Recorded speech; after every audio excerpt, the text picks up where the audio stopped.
Good morning students जैसा कि आपने पिछले वीडियो में देखा कि हमने लेसन नंबर 14 हार को पीछे छोड़कर आगे बढ़ो ये लेसन स्टार्ट किया था। तो उसमें हमने फर्स्ट वीडियो में मीन्स इससे पहले वाले वीडियो में हमने लेसन की रीडिंग की थी। उसके बाद हमने इसके वर्ड मीनिंग किए थे। तो अभी हम करेंगे इसके क्वेश्चंस। ठीक है, क्वेश्चंस करेंगे। तो सबसे पहले हम करेंगे लघु उत्तरीय प्रश्न। तो लघु उत्तरीय प्रश्न देखेंगे इधर। लघु उत्तरीय प्रश्न में फर्स्ट वन है आपका, राष्ट्रपति पद की जिम्मेदारी संभालने से पहले श्री कलाम कहाँ काम करते थे। अगर आपने लेसन अच्छी तरह से रीड कर लिया होगा तो आपको ये पता चल जाएगा। तो आंसर देखेंगे, राष्ट्रपति पद की जिम्मेदारी संभालने से पहले श्री कलाम भारतीय अनुसंधान केंद्र में काम करते थे। ठीक है, भारतीय अंतरिक्ष आएगा यहाँ पे, भारतीय अंतरिक्ष अनुसंधान केंद्र में काम करते थे। ठीक है, उसके बाद नेक्स्ट क्वेश्चन है, श्री कलाम ने अपने और अपनी टीम के लिए बड़ी हार किसे कहा है। उन्होंने बड़ी हार किसे कहा। लॉन्च में असफलता मिलने को श्री कलाम ने अपने और अपनी टीम के लिए बड़ी हार कहा है।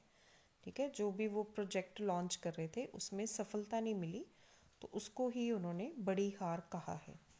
देन नेक्स्ट क्वेश्चन है आपका, अच्छे लीडर को अपने विज़न को पूरा करने के लिए क्या करना चाहिए।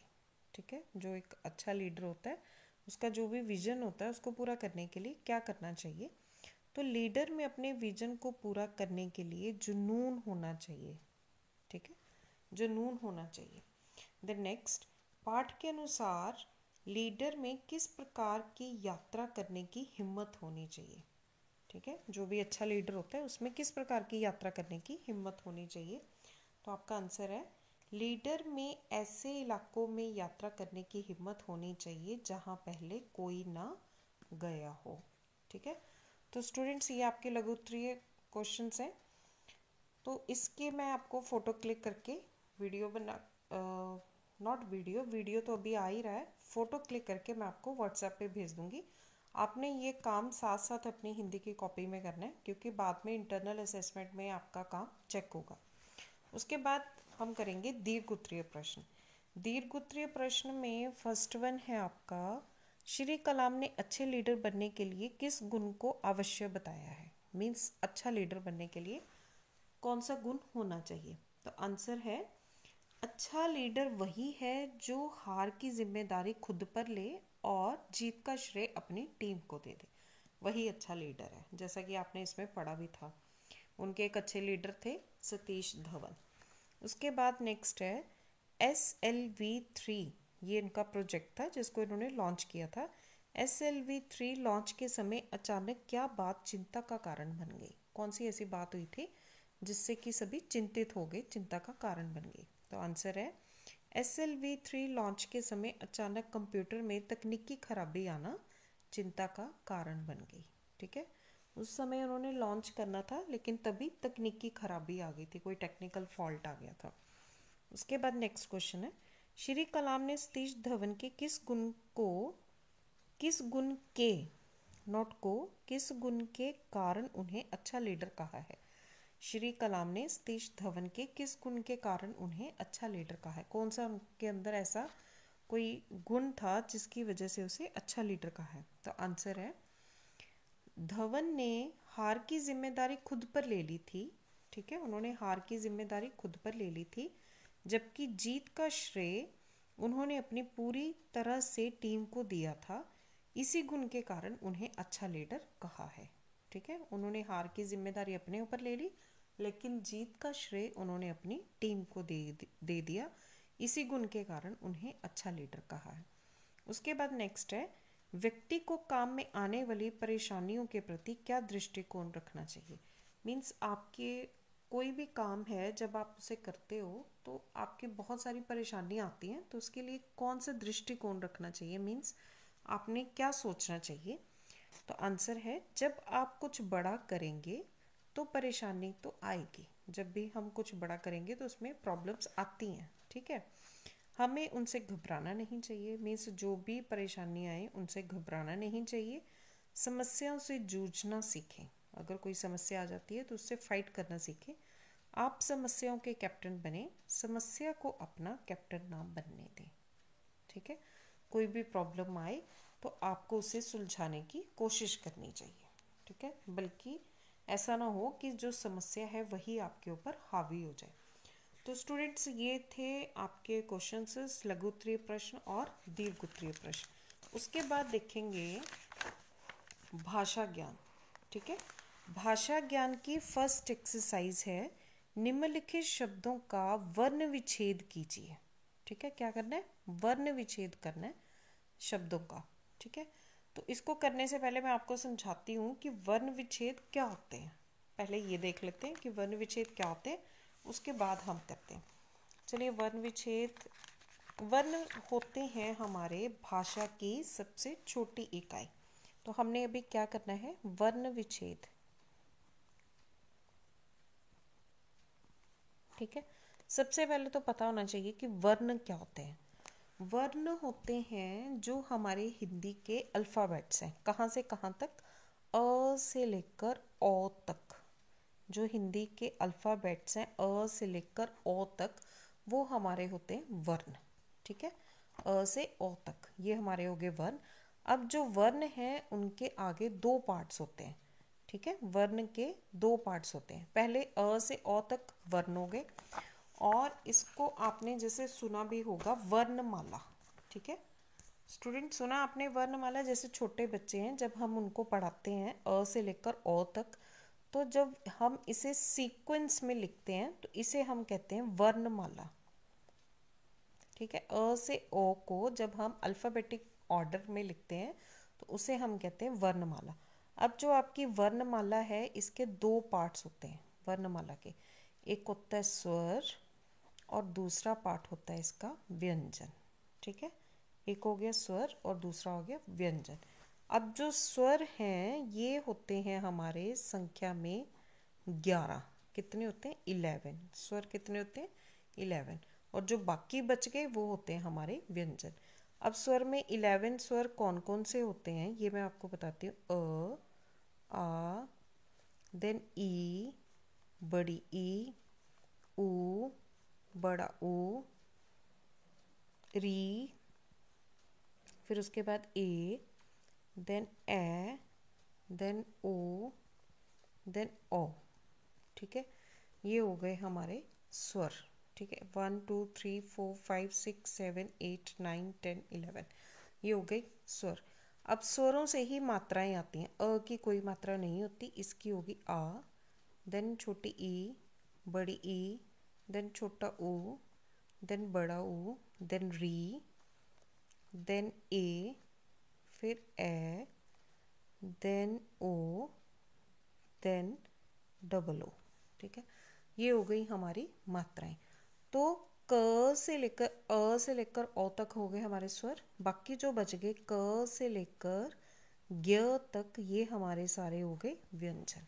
ठीक है, ये सारे हो गए व्यंजन, ये हो गए हमारे स्वर। और स्वरों से ही हमें क्या मिली? मात्राएं। ठीक है, अब इन स्वरों के मेल से ही, इन स्वरों और मात्राओं के मेल से ही हमारे बनते हैं शब्द। तो फर्स्ट हम कोई भी ले लिया, जैसे क ही ले लिया, यहाँ से इसकी एक मात्रा लगा दी आ, और इधर हमने म लगा दिया, तो ये बन गया हमारा शब्द। क्या बन गया? शब्द। ठीक है, अब जब हम इनको अलग अलग करेंगे तो वो हो गया हमारा वर्ण विच्छेद। क्या हो गया? वर्ण विच्छेद। ये जो हमारे स्वर और व्यंजन है, इन दोनों को ही हम बोलते हैं, क्या बोलते हैं? वर्ण। ठीक है, तो हमें वर्ण विच्छेद करना है, मीन्स स्वरों से मात्राओं को अलग करना है, उसे हम कहते हैं वर्ण विच्छेद। अब जैसे इसमें से अ की कोई भी मात्रा नहीं है, तो अ कहाँ पर होता है? क से लेकर ज्ञ तक जितने भी हमारे व्यंजन हैं उन सबके साथ में क्या होता है? अ होता है। क से लेकर ज्ञ तक जितने भी हमारे व्यंजन हैं उन सबके साथ में अ होता है। ठीक है, जैसे आप प्रोनाउंस करते हैं क, तो एंड में अ की साउंड आ रही है। तो जब हम क से अ को अलग करेंगे तो कैसे करते हैं? क हलंत, इसके नीचे एक लाइन लगा देते हैं प्लस अ। ये क से हमने अ को अलग कर दिया। ठीक है, तो जितने भी हमारे स्वर सॉरी व्यंजन है उन सबके साथ में क्या लगा होता है, अ। ठीक है, इसलिए अ की कोई भी मात्रा नहीं होती, लेकिन बाकी सबकी है। तो यहाँ पर हमने काम शब्द लिखा, तो इसका हम वर्ण विच्छेद करेंगे। क हलंत प्लस आ। कौन सा आ? क्योंकि यहाँ पे आ की मात्रा है तो हमने ये लिखना है, आ प्लस देन म हलंत प्लस इससे भी अ अलग करते ना, ये काम। ये हो गया हमारा वर्ण विच्छेद। ठीक है स्टूडेंट्स, इसे कहते हैं वर्ण विच्छेद। जब हम वर्णों से मात्राओं को अलग करते हैं, वर्णों से स्वरों को अलग करते हैं, उसे हम कहते हैं वर्ण विच्छेद। तो अभी जैसे आपकी बुक में दिया हुआ है एक्सरसाइज देखेंगे वर्ण विच्छेद। ठीक है, तो यहाँ पर वर्ण विच्छेद करेंगे अनुभव। अनुभव है तो इसका ये वर्ण विच्छेद है। उसके बाद स्वीकार, स्वीकार का वर्ण विच्छेद। चिंता का वर्ण विच्छेद। दृष्टि का वर्ण विच्छेद। यहाँ पर री आएगा, री की मात्रा। यहाँ पर द के पैर में री की मात्रा है तो यहाँ पर री आएगा। ये आपका हो गया वर्ण विच्छेद। ठीक है, इसकी मैं फोटो क्लिक करके आपको भेज दूंगी। उसके बाद है निम्नलिखित उदाहरण के अनुसार समास विग्रह कीजिए। मीन्स इन शब्दों को अलग अलग करना है। ठीक है, ये शब्द दिए हुए हैं, इनके बीच में जो भी चीज लगेगी उसे कहते हैं समास विग्रह। अच्छे बुरे, अच्छे और बुरे। हार जीत, हार और जीत। सफलता असफलता, सफलता और असफलता। छोटा बड़ा, छोटा या बड़ा। अंदर बाहर, अंदर और बाहर। जय पराजय, जय और पराजय। उसके बाद है निम्नलिखित योजक शब्दों से सही शब्द चुनकर एक वाक्य बनाकर लिखिए।